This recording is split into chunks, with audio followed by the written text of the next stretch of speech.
Okay, this is the outline of my presentation today, the lecture today. I will first talk about the basics of the Korean net zero policy. I will move on to articulating the plans for implementation, how to implement the policy. Also, I will touch briefly on the review of the policy, since this is the Framework Act was legislated in 2021. It was recently enacted in October this year. So the review is not yet fully matured. So I will touch briefly on the review, and I will summarize the findings and mention a few limitations, and I will conclude the lecture with some information that might be of use to you. Jihei, So, if I could just chime in, do you think you can change to slideshow? oh yes, of course, of course. That'd be great. Thank you very much. Just thanks for mentioning. I almost forgot. Okay, first, on the process of development of the policy. In order to join the international community in mitigating greenhouse gas emissions and adapting to climate change, the Framework Act was established. Also, in order to respond to the changes the Framework Act was established, legislated also to respond to the changes in international economy and trade. We are seeing the increasing trend in the adoption of carbon tariffs, renewable energy, ESG investment, and so on. Also, the Korean government found the need to pursue sustainable development of the Korean economy and to boost competence of the Korean businesses. Therefore, the Carbon Neutral Framework Act was legislated in 2021. However, this was not the first in kind. There was a predecessor in 2010, so-called Framework Act on Low Carbon Green Growth. The new Framework Act replaced the older Framework Act in 2010 with higher ambition and more specified and concrete action plans, and which you will see in the following slides. So this is a brief description of the development process. What is most intriguing in the development process of the Korean net zero policy is number 4, stakeholder consultation. I did not think that the Carbon Neutral Council will have a English homepage, so I went into the Korean homepage and I screen captured the process as seen in the slides below. However, I realized that there's an English version too. So if you'd like to look it up in more detail, please go to the source. They will have an English version so that you have a better understanding than the Korean. So number 4, stakeholder consultation is this one and this picture, the 4th and the 5th picture below. What they did is after conducting the background study and drafting the first version of the carbon neutral scenario, they hold a massive round of consultation with stakeholder, meaning government departments, including the Ministry of Environment, the Prime Minister's Office, Ministry of Finance, Ministry of Foreign Affairs, Ministry of Industry and Trade, you just name it. Everyone engaged. Also, they selected 500 delegates from the citizen, balancing their regional distribution.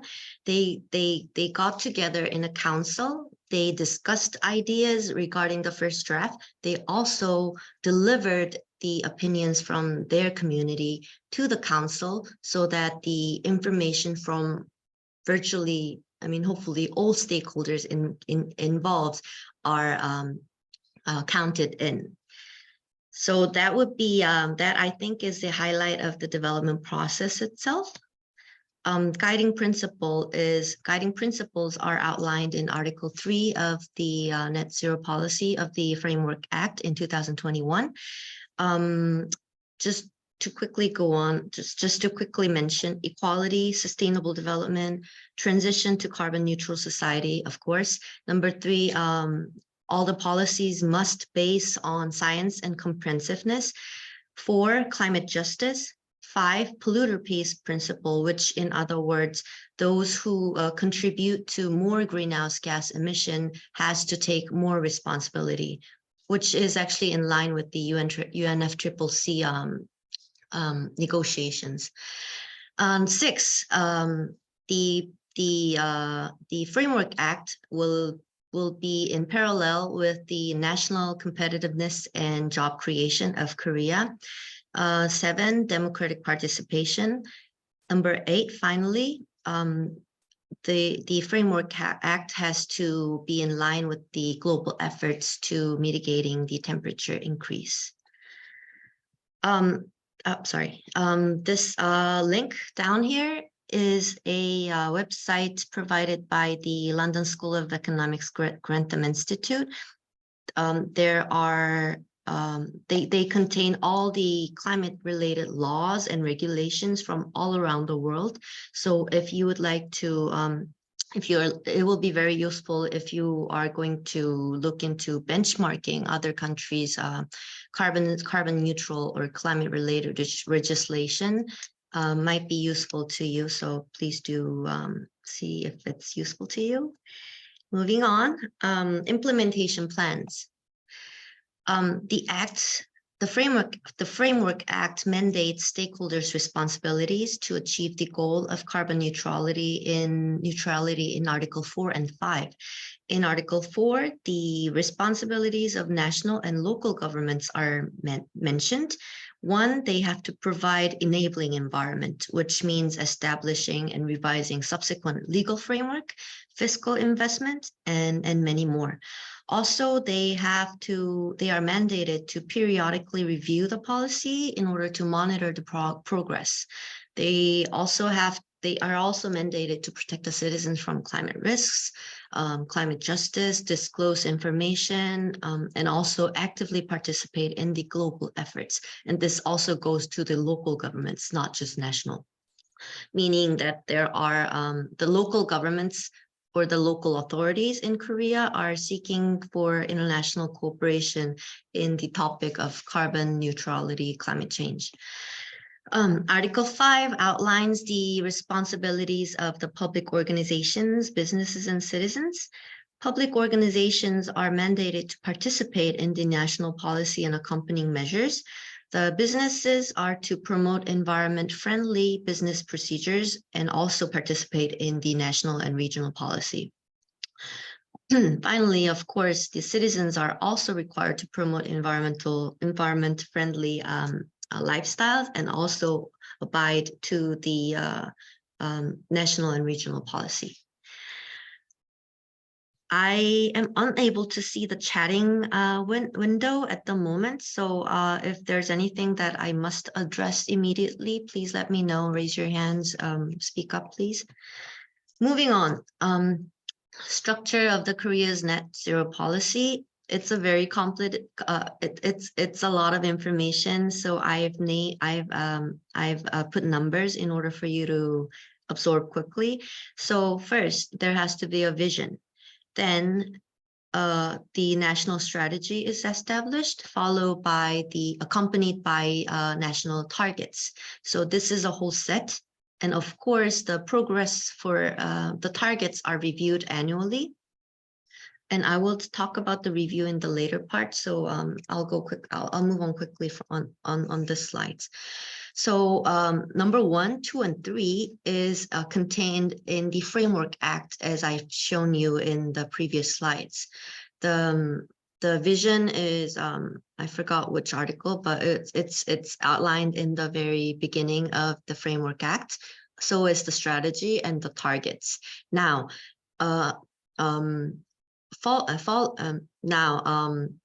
after the development of the National Framework Act, in a national scale must develop a framework plan, which we now call it as a, I think in English, decree.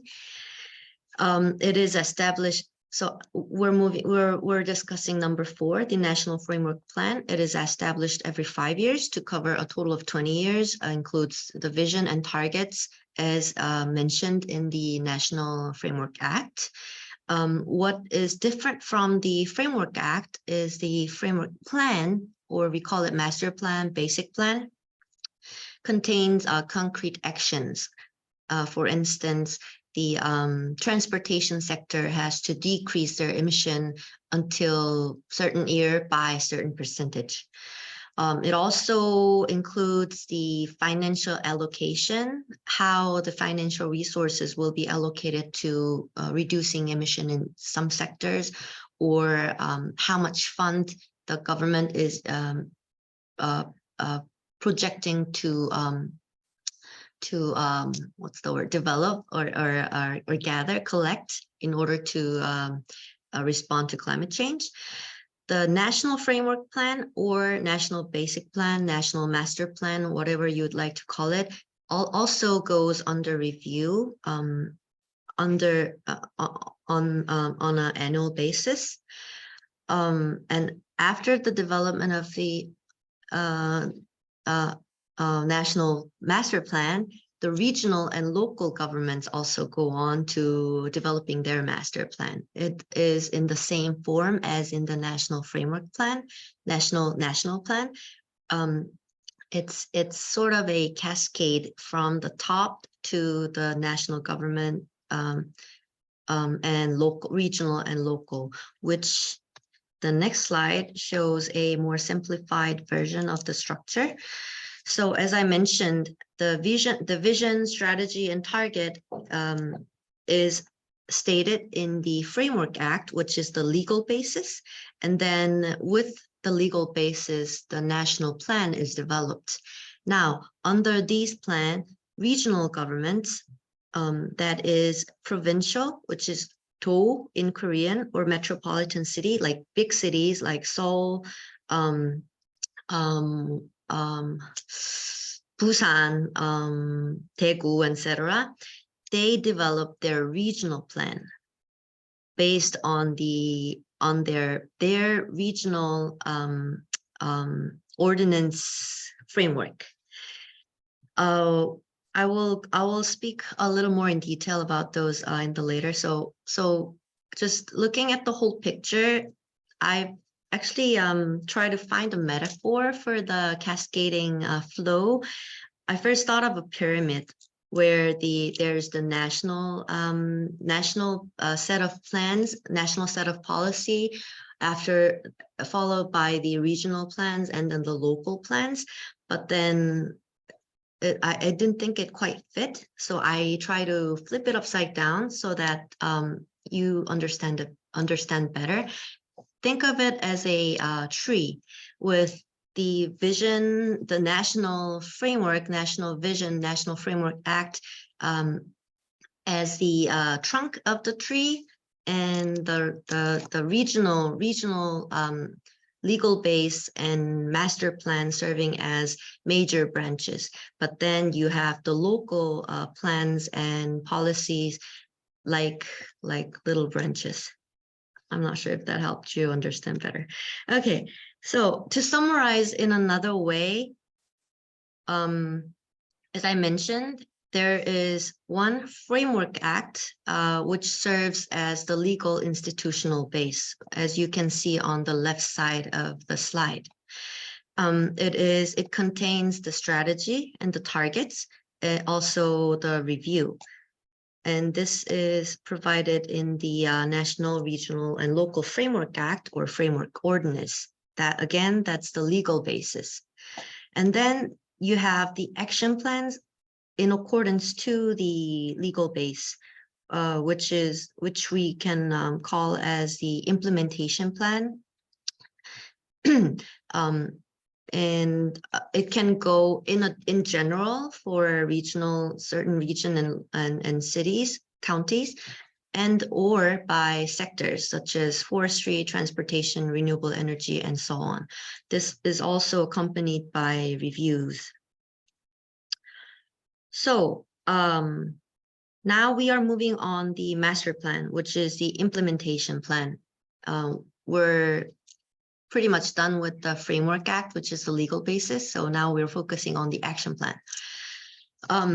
This is mandated in the article, mandated in the Framework Act. Within 6 months or 1 year, if this is the first time of the development of the National Framework Plan, each regional government are to establish regional master plan.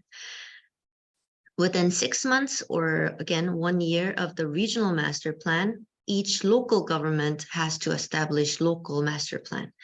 And in supporting the regional local capacity, local government's capacity in developing the master plan, the implementation plan, the Korea Environment Corporation, under the supervision of the Ministry of Environment, provides support to the stakeholders in the local government and regional governments.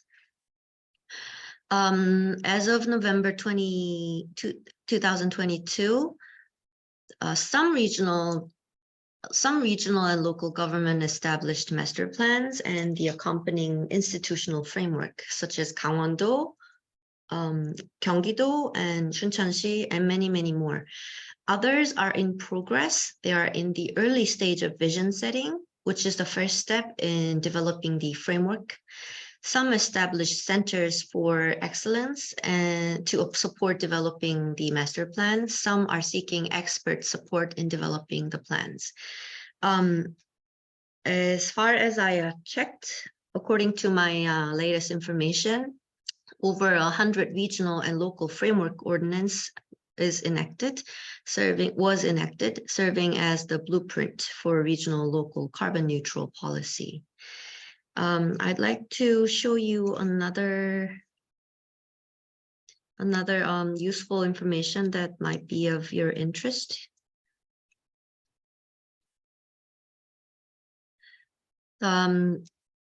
This is a database for Korean law.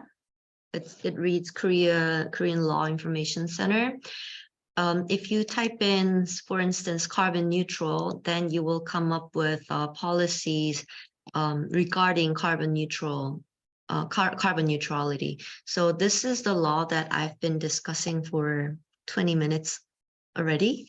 If you'd like to look into further detail, please do. This might contain some legal terms and etc., but might be interest to you anyhow. Going back to the presentation.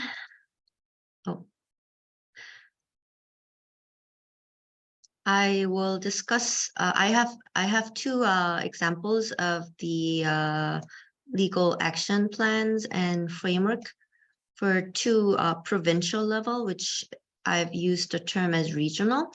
Gyeonggi-do is by far the largest region of the 7 regions in Korea. They have announced carbon neutral green growth framework ordinance in July 2022. The basic structure follows the National Framework Act. So Article 1, purpose, Article 2, definition, Article 3, responsibility of the government. In this case, the regional government. Article 4, the responsibilities of the businesses and citizens in Gyeonggi-do. Again, the vision, target, the mandate to develop master plan, the mandate to conduct annual review, the mandate to develop a committee where providing the overarching guidance to carbon neutrality activities are stated. Other issues such as civic engagement, support centers, priority sectors, greenhouse information system, registry, transition to green industry, international cooperation, and many more are included, therefore serving as the legal and institutional base for subsequent policy action. The sectors included in the carbon neutral green growth framework ordinance for Gyeonggi-do is as follows: renewable energy, green buildings, green transportation, eco-mobiles, carbon sink, adaptation, climate risks, water, green finance. However, this isn't just brand new for Gyeonggi-do. This is all from the national framework. They have quoted such sectors that are relevant to Gyeonggi-do from the National Framework Act. And the action plan, the concrete action plans for the aforementioned sectors are under development. I have checked that the Gyeonggi-do is in developing the 2050 carbon neutral forest and green space master plan. Also,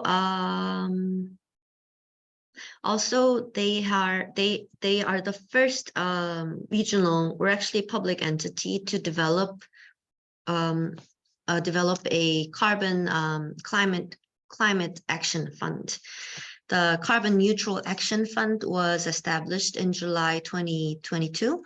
The total amounts to 103 billion Korean won, where Gyeonggi-do, the regional government, invested 6 billion and the private sector invested additional 97 billion. This is to be invested in the development and commercialization of eco-friendly and low-emission technologies by SMEs and venture enterprises. This is notable because Gyeonggi-do is Gyeonggi-do is the center of venture capital in Korea. So I would say this fund is reflects the characteristics of the region. I evaluate Gyeonggi-do as the front runner in carbon neutral policy and actions because as you can see vaguely in the picture below, this is the regional gross domestic product per capita for each of the municipal centrals, municipality and regions of Korea. This is Seoul. Of course, they have the largest GDP, RGDP. Gyeonggi-do has the second largest RGDP. The area you see in dark green represents the mining and manufacturing sector. In other words, Gyeonggi-do is by far the largest regional economy reliant on manufacturing. So, and of course, industry or manufacturing is one of the major emitters of greenhouse gas. So Gyeonggi-do announcing their goal of moving towards net zero carbon neutrality is quite significant. Again, it is the first regional government to set up carbon neutral action fund. Also, they have revised their framework ordinance to elevate the commission chair position to governor, which is shown in the picture on the right side. It was originally in Korean. I try to translate the important parts into English. So what it says is the chair of the commission is to be elevated to governor from the vice governor, showing their Gyeonggi-do's political will in participating in carbon neutrality. My second example, Gangwon-do, another regional provincial government. They have also announced carbon neutral green growth framework ordinance for climate change in June 2022. The basic structure is almost the same as in the national structure, including the purpose, principle, responsibilities of the government and the citizens, businesses. Targets the mandate to develop master plan, conduct review, develop a committee. What is interesting, so again, the framework ordinance serves as the legal and institutional basis for subsequent policy action. The main structure follows the national framework. However, what is interesting in Gangwon-do case is that it reflects the regional properties. So I'm not sure how much familiar you are with Korean geography, but Gyeonggi-do is right next to Seoul, as you can see in this picture. This is Gyeonggi-do, and number one, that's Seoul.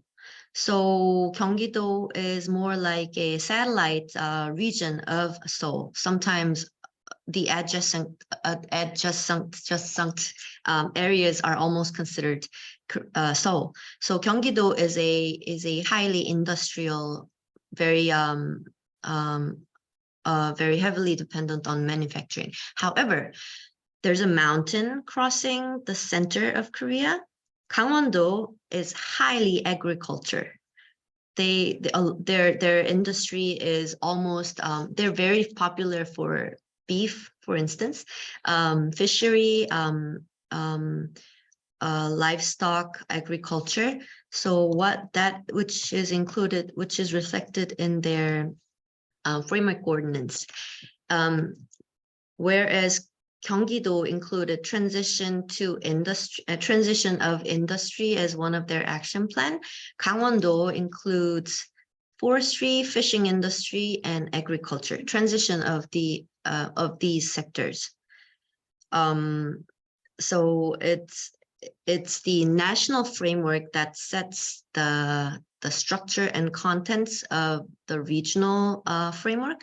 However, there is room it allows room for regional entities, regional governments to reflect their own regional properties, which is very important in making the policy realistic.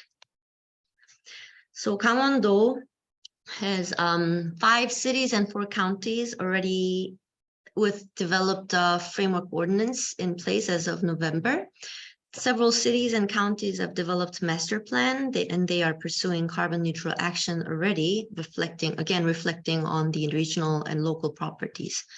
Chuncheon-si is the most populated city, not metropolitan city, just a regular city in Gangwon-do. They have produced a 2040 carbon neutral master plan in April 2021. Their main strategy is stated, which is energy independence, green mobility, increasing carbon sink, and promoting low carbon infrastructure, waste recycling, and reducing carbon emission in daily lives. The actions also include expanding renewable energy, mainly through installing solar PV in residential complex, 60% shift to electrical and hydrogen automobiles, increasing green mobile charging stations to accommodate for the electrical and hydrogen automobiles, and planting 100 million trees, also reducing municipal waste to half, as well as increasing subsidies to small-scale solar PV. As you can see in the examples of the action, they are quite concrete, and the financial budgeting for these actions are also included in the master plan. The other example would be Hwangseong-gun. This is a county level carbon neutral city master plan. Hwangseong-gun is very famous or very, very popular for livestock farming. So their focus is on agro waste management and livestock emission management. Also, the other big cities in Gangwon-do, such as Gangneung-si and Wonju-si, are developing their master plan, which is expected by the end of this year and the end of next year. Moving on to the review of the policy. As I mentioned, the legislation was established in October last year, and the decree accompanying this Framework Act was enacted this September 2022. Therefore, the annual review is yet to be conducted. Therefore, I wasn't able to provide you with a concrete example of the actual review. However, this is the structure of the review. Again, echoing my previous comments, the national targets are to be reviewed every year, and the National Commission co-chairs are mandated to review the implementation, identifying the gaps between the actual emissions and targets. Also, the National Action Plan are under review by the Commission co-chairs, and these results are to be disclosed to the public. The regional master plan has a slightly different structure. The heads of the regional and local government must review the plans annually. However, the results are submitted to the Central Commission via the local and regional and local government commission, and after the review by the commission co-chairs, the results are made public. So this is more like the reverse cascade, or the flowing back up of the Framework Act. Again, and another measure to review the Framework Act and the policy actions is the system called Government Performance Evaluation. This Department of Government Performance Evaluation is under the Prime Minister's office. They are responsible for evaluating policies and public entity performances. And the Article 8 of the Framework Act enables the Commission co-chairs to request the Department of GPE to include the progress in carbon neutral policies, so that they have, I don't dislike the word grip, but have a better grip for the subsequent entities, government entities, to implement carbon neutral action. The system has been a powerful tool in incentivizing and or penalizing the national, regional, local public entities in promoting nationwide policy agenda, as I have briefly mentioned. So quickly moving on to the summary. The main characteristics of Korea's net zero policies can be outlined in two parts, two bullets. One would be that it's a central-led policy, however, cascading to regional and local policies, while maintaining the room for to reflect regional and local properties in each of the policy developments.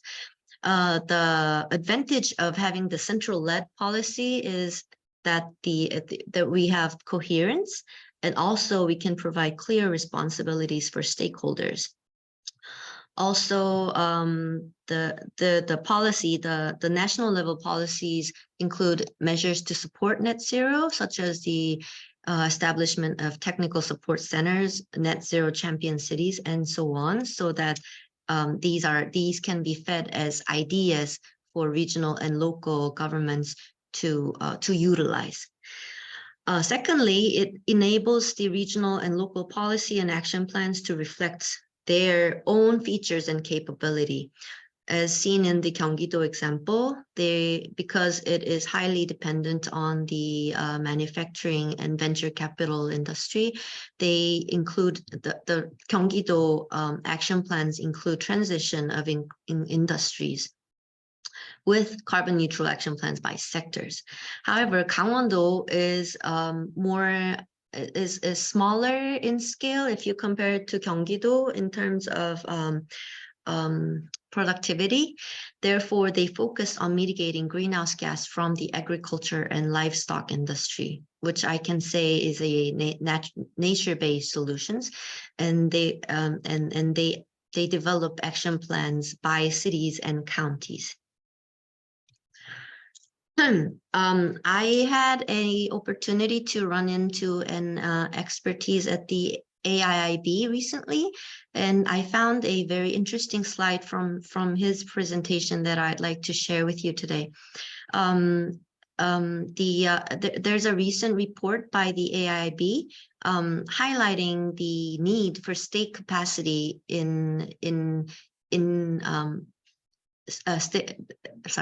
highlighting the need for state capacity and credibility, coordination, and expertise is necessary in pursuing net zero. This is the name of the title of the publication that I have quoted this from. So do check out if you are interested. Why the reason I brought in this quoted this slide is because the actions or the capacity that is required in order to make transition to net zero is also reflected in the Korean policy. So, for example, the capacity to benchmark and getting best practices, we have provided that in the process, in the very early stage of development of our Framework Act.